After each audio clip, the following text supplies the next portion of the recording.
Mohon maaf, novel romantika pesantren baru tayang lagi. Tetap terus beri dukungan dengan klik subscribe dan jempolnya. 2 bulan setelah kejadian itu, hidupku tambah rumit. 1. Hubunganku dengan Pak Derek semakin memanas. Aku berhasil ACC secara keseluruhan bimbingan skripsiku, pun yang lain. Tapi saat memberikan tanda tangan ACC itu dia berkomentar, kalau skripsiku calon dibabat oleh dosen penguji, karena terlalu lemah dan tak berguna. Jujur, aku stres, dia menjadi lebih ketus. Lebih menyebalkan dan lebih ajaib lagi setelah kejadian pengembalian motor dan uang paksa itu. 2. Hubunganku dengan Kayla sama memanasnya. Iparku plus sahabatku itu benar-benar mudi. Ia sudah mau 6 bulan, dan emosinya benar-benar naik turun. Dan aku yang jadi korban. Rasanya ingin ku jambak satu persatu rambut Kayla, kalau ia tidak sedang hamil keponakan pertamaku itu. 3. Lingkungan kerjaku, atau magangku menjadi aneh. Ya, gosip kalau Ustadz Sodik melamarku sudah tersebar ke seantero pondok, membuat aku bernasib seperti Kayla. Di sini murid dan ustazah lainnya, bahkan ada yang menyeletuk, kenapa para ustadz qualified malah kecantol sama perempuan bukan santri dan muka pas-pasan. Yang dimaksud adalah aku dan Kayla. Baru sekarang aku merasakan sakit yang tak berdarah. 4. Aku dan Sodik, sama sekali belum ada ikatan. Aku belum yakin dengan semua ini, terlebih hidupku yang belakangan ini menjadi lebih kacau. Sebaiknya kamu putuskan Anissa, jangan mengulur waktu terlalu lama. Kamu kira-kira saja, apa kamu mau jadi istrinya atau tidak? Kalau mau ya diiyakan, kalau tidak ya bilang tidak. Kasihan dia sudah mau menikah tapi tertunda karena kamu, itulah pesan abangku. Aku sedang ada di rumahnya. Kayla lagi-lagi lebay, bilang ngidam pengen ketemu aku. Aneh.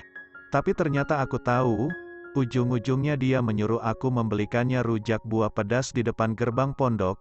Ia tak berani keluar sendiri. Karena si mas-mas jualan rujak kenal dengan Zaki dan suka laporan, Kayla dilarang Zaki makan pedas, dengan alasan maagnya yang kronis. Iya bang, aku juga bingung. Jawabku pelan, aku mendunduk. Kalau dalam situasi seperti ini, abangku sudah mirip sekali seperti bapakku. Punya karisma yang luar biasa kuat, aku takluk. Tentukan sekarang, kayaknya dia kenal mental deh bang. Dia kan sering disinisin kayak aku dulu. Bedanya Anissa lebih lemah. Kayla puas banget waktu bilang aku lemah, suwe tuh anak. Iya, kamu masa gitu aja nyerah? Lagian kamu kan gak ngajar di sini lagi. Ya anggap aja gak ada yang nyinisin. Sodik itu calon penerus pondok di kampungnya loh. Pamannya yang punya pondok pesantren dan tidak punya anak, jadi Sodik calon terbesar. Itu juga, aku beban. Benar kata orang, aku bukan anak pondok. Aku tidak ada ilmu agama yang dalam. Lalu aku mau bersanding dengan orang yang seperti itu? Kok kayaknya aku tak tahu diri ya? Jawabku jujur. Terus Kayla, kamu pikir, balas Zaki, aku melirik ke Kayla yang sedang cemberut. Dia aja bisa ngimbangin aku. Kenapa kamu gak bisa? Ya bang, aku nanti akan ambil keputusan. Sebenarnya sudah, tapi hati ini masih ragu. Ragu apa aku pantas mendapatkan pria idola semua wanita itu. Sampai sekarang aku masih berhubungan lewat pesan singkat. Walau tidak sesering dulu awal-awal, hanya sekali 2 kali. Sore hari aku pulang, berjalan menunduk di sepanjang jalan pondok pesantren. Tujuanku adalah parkiran. Aku memarkir motor bututku yang sudah diservis di parkiran pondok. Assalamualaikum Anissa, ada suara di belakangku. Sontak aku berbalik, hanya saja. Setelahnya aku langsung menunduk lagi, Ustadz Sodik ternyata. Bisa bicara, bisa Ustadz, tapi sebaiknya jangan di sini, nanti jadi fitnah, jawabku cepat. Saya nanti malam datang ke rumahmu, boleh? Aku mengangguk pelan.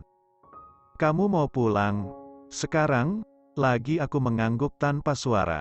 Ya sudah, saya juga ke rumah kamu sekarang saja. Saya di belakang motormu ya, tunggu di parkiran.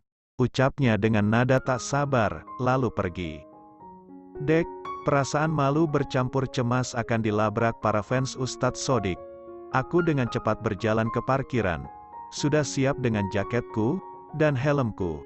Ustadz Sodik setengah berlari menuju motornya yang berwarna putih bersih.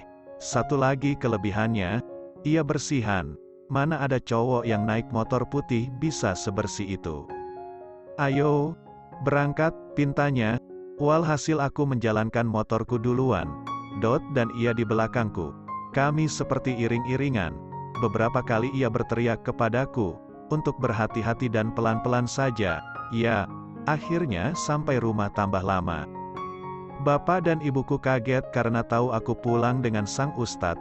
Mereka tersenyum namun sorot matanya memberikanku sebuah peringatan. Seolah menegurku. Apa-apaan ini? Ustadz Sodik mengatakan niatnya, dan kedua orang tuaku mempersilahkan duduk. Saya hanya mau bicara. Ada hal penting. Anissa mungkin risih tadi bicara di pondok. Takut terlihat santri lain. Jadi saya minta izinnya bicara di sini. Iya. Silakan duduk Nak Sodik, ujar bapakku yang langsung duduk di ruang tamu. Ini berarti ia mau mendengar apa yang mau kami bicarakan. Duh, kayaknya salah tempat kalau begini. Begini Pak, Nisa, ayahku bertanya. Kapan kiranya kamu bisa kasih jawaban? Maaf sebelumnya, saya langsung blak-blakan, ucap si pria tampan calon imam. Nah, Bapak juga penasaran. Ayo Nis, skripsi kamu sudah beres tinggal sidang dan wisuda, jadi kamu udah gak stres dulu kan? Duh, si Bapak malah tambah bikin aku grogi deh. Iya, maaf ya, jawabku pelan. Loh, ini maksudnya diterima atau enggak Nis? Lagi bapakku yang menjawab, dengan nada guton. Aku masih menunduk, takut menatap si pria berjaket hitam itu. Kopsyiahnya masih terpasang rapih. Aku bisa merasakan ia menatap ke arahku. Sejak tadi, bikin tambah nervous. Iya, maaf sudah lama kasih jawabannya. Ulangku dengan wajah menunduk karena malu. Wajahku sudah pasti merah sekarang. Nah, tambah gak jelas. Maksudnya gimana? Iyanya itu apa? Iya diterima apa ditolak? Diterima Pak. Jawabku gemas kepada bapakku. Sontak ada dua suara pria mengucap hamdalah. Aku melihat ke arah Ustadz Sodik yang tersenyum lebar sekali. Nah, kalau begitu, ada syaratnya nih. Dari Bapak, kan Nisa sudah setuju. Anissa sudah tidak harus kerja keras ngerjain skripsinya. Hanya tinggal sidang dan wisuda. Untuk kenyamanan bersama. Dan menghindari fitnah. Bapak minta hari ini juga akadnya. Ucap bapakku dengan tegas. Hah, gak salah sih Bapak, ini namanya headshot. Tapi sepertinya hanya aku yang sok. Ustadz Sodik langsung menjawab siap kepada tatangan bapakku tadi. Hah, ini beneran sekarang banget Pak. Protesku pelan. Ya, gak sekarang banget kan Pak. Loh, kamu sudah setuju? Sodik juga sudah setuju. Mau tunggu apa lagi? Jangan terlalu lama ditunda. Lebih baik diikat dulu. Biar kalian enak anti persiapan pernikahan besarnya. Kan enak, bisa beli cincin berdua, bisa cari baju berdua, cari tempat berdua, aman dari fitnah. Insya Allah, Nak Sodik bawa uang berapa sekarang? Bisa untuk mas kawin. Sodik mengeluarkan semua uangnya yang ternyata tak disimpan di dompet. Ada beberapa lembar uang ratusan ribu. Ia menghitung, 1 juta. Cukup Pak, Anissa, maharmu 1 juta? Kamu terima atau tidak? Tanya bapakku kepadaku lagi. Aku terpojok, lalu entah dari mana, perintah dari saraf mana. Kepalaku mengangguk, what, jadi aku nikah beneran malam ini. Jika kalian ingin terus mengikuti cerita ini, dukung dengan klik subscribe dan jempolnya.